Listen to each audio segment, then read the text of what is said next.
These past few days have had me worried and I can't think straight. Long story short, my life is falling apart and I can't put it back together. I would like to share my story with you guys so you won't make the same mistake as I did. I should have been patient with my marriage and not destroyed it by seeking someone else's touch. Hi Redditors, my name is Olivia and I just turned 25 years ago.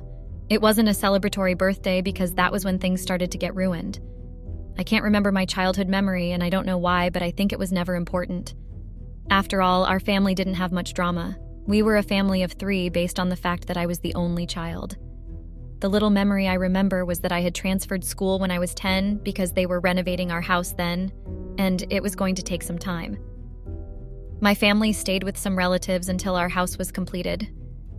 During that time, I know I met this boy and his name was Mark. Mark was this silent boy who didn't talk much to anyone around. We also attended the same school then, and I usually watched when they bullied him, but because he didn't talk or complain, they got tired and stopped. This particular day, someone pushed him and his bag fell to the ground and opened, so all the books fell out. I rushed over to him to help him with the packing, and that was how both of us started talking. He told me thank you, and I remember his tiny voice saying, "You're welcome." He was 2 years older than me, and he didn't talk much about himself, but he laughed at the things I said. The next day, we started going to school together because coincidentally, his house was close to that of our relatives. He was my childhood friend, not until 1 year passed by. I was 11 years already. My parents told me we were leaving and I threw a tantrum because I didn't want to leave. I think it was more of I didn't want to leave Mark because we were so close. I never even had the chance to tell Mark because it was so sudden. I cried all through the journey of us going back to our own place. There's a reason I'm telling you readers about Mark because he carries most of the story. When we got to the house, I still cried in my room. Months had passed then, and I put Mark at the back of my mind.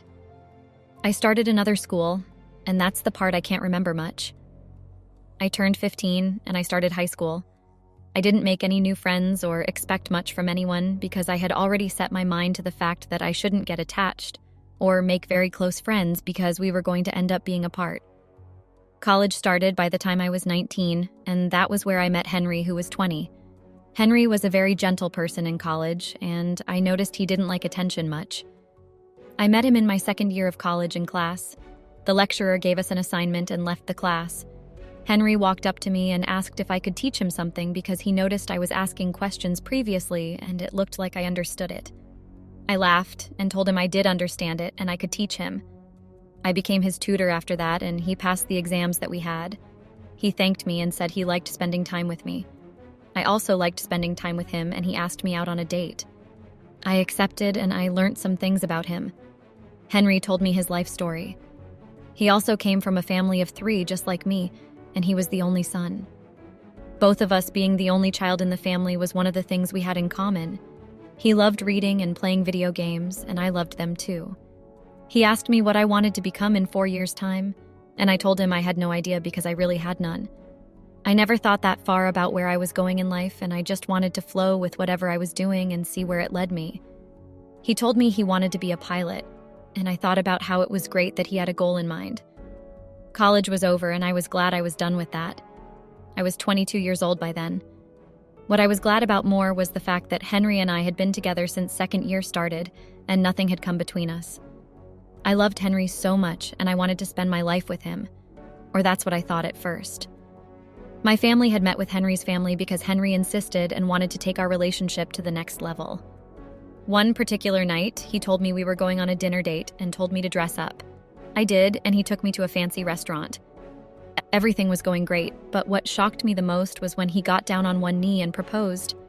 I was so surprised, and without any thinking, I told him yes. When I got engaged, he told me that he was working towards his goal of becoming a pilot, and he wanted to provide me with everything I wanted so we won't lack things.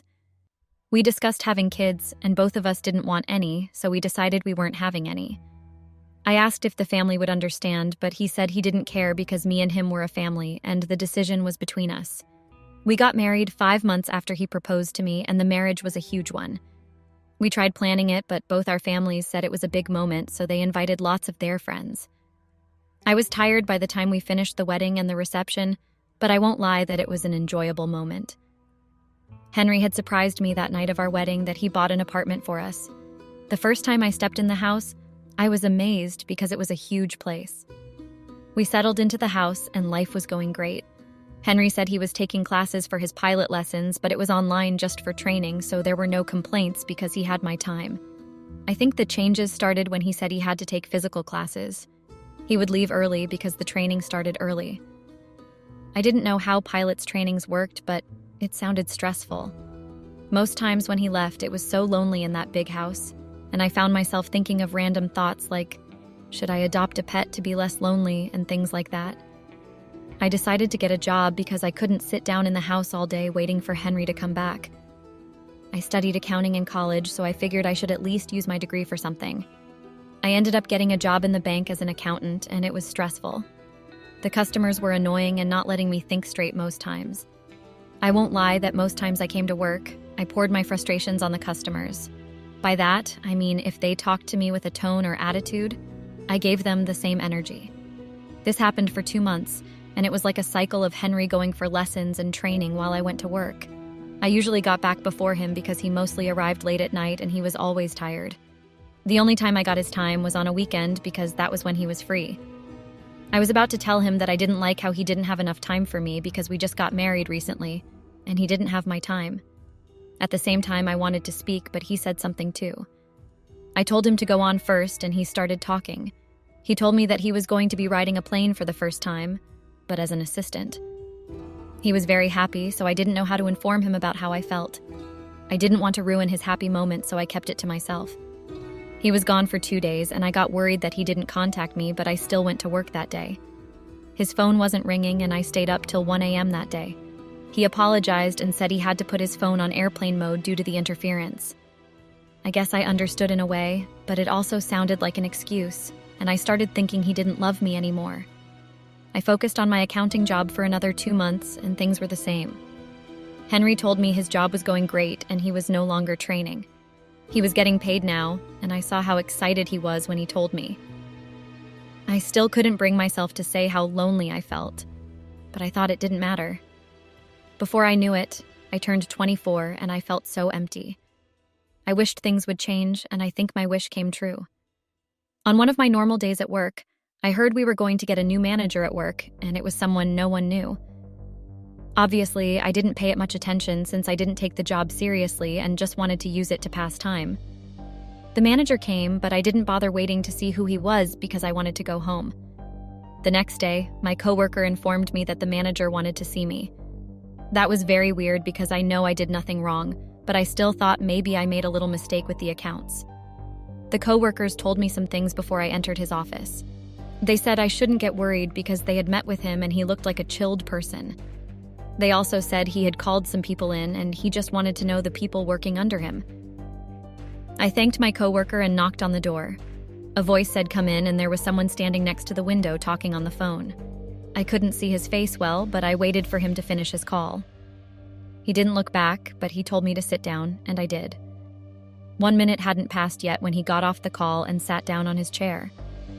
I was able to get a good look at his face, and it clicked to me that he looked so familiar. He smiled, and I knew I recognized the person, but I didn't know who it was. He said my name and asked if it was me, and I said yes. Then he said his name was Mark. I can remember him fully now. Mark, the young timid kid I had met when I was 10, and now 14 years had passed, and we were meeting ourselves again, coincidentally. It was indeed a very small world. I put my hand over my face because I was shocked, and he laughed. We were friends for 1 year, but for some reasons, childhood friendship seems more real than the adult one you make immediately. I asked him if I could hug him due to the fact that we were friends when we were kids, and it was a memory we both couldn't forget. He said sure, and I hugged him. He said he still remembered how we were during our childhood and how he stopped seeing me one day and those days turned to years. He also said that he was looking through the workers' files and he was surprised when he saw my name. So he needed to confirm that it was me and not someone with the same name as me. He said he wanted to talk to me more, and he asked me if I was free after work. It was a Friday then, and I asked him if we could talk on Saturday, so he said no worries. I gave him my contacts, and he said he was going to call me. I got back home a bit excited that day knowing that I had someone to talk to and I won't be lonely all the time. I was thinking I needed an excuse to tell my husband that I would be going out on his free day. But on Saturday, he told me that something came up and he had to go to work again and he wouldn't be back for some days. I told him there were no worries, and he kissed me. My husband left at 8 in the morning, but his work was due for 10. He usually went early most times, but I was glad this time. I went to clean up and waited for Mark's call. I was starting to think he wasn't going to call, but by 11 a.m. I saw an unknown number flash on my phone screen. I picked it and heard Mark's voice. He asked me if I knew anywhere we could go because he had just come to the city and he didn't know much. I told him there was a restaurant near the office and I would meet him there, so we agreed on that. It didn't take long for me to get there, but I couldn't see him anywhere. 5 minutes later, I saw him and I waved. He apologized for being late and said he had some issues with his car. He ordered food for both of us and I began the conversation. I told him about the fact that I couldn't remember anything much, but I could remember when we were friends. I also told him about the whole house renovation we were doing then and also the reason we suddenly moved.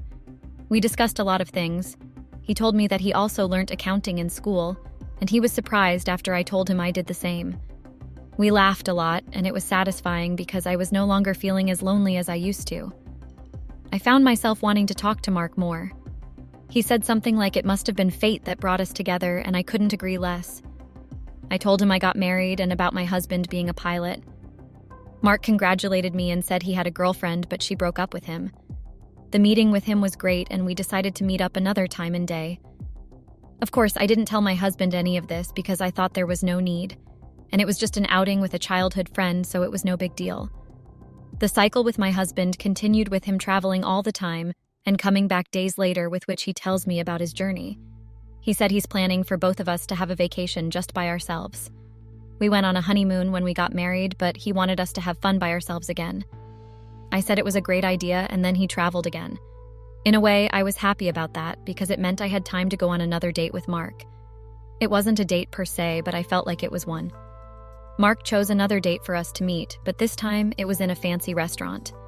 I knew it was weird with the fact that I was a married woman going out with a man, but I saw it as just me going out with someone who was once my childhood friend. We talked more again, and I think I was getting drunk at one point. He noticed I was drunk, so he told me to calm down with the drinks, but I brushed him off and said I wasn't drunk. I should have listened to him because I remember I started talking about my married life when I was drunk. The memory is still a bit unclear, but I know I was spilling out how I was lonely in the relationship and how I didn't feel like Henry was still in love with me. I spilled out most things, and I can't even remember what it is. I tried going home that night, but he said that I was too drunk to drive, and he volunteered to drive me to his place since he stayed alone. I was about to protest, but I didn't, because if I had gone home, it was going to be lonely since Henry was not around. I accepted his ride, and he took me back to his place. I never imagined how his place was, but when I saw it, I realized that it was a small place, and somewhere I wanted to stay compared to the big house I was all alone in. I don't know what came over me when he placed me on the bed because I couldn't walk well. I know that I put my hands around his arms and pulled him in, which made him fall on the bed, and we both burst out in laughter. The next thing that happened felt like a dream when he came closer to my face and kissed me. I was married, and I thought I shouldn't be doing this, but I don't know what came over me, and I felt myself accepting the kiss. Till now, I still can't believe that I had slept with Mark.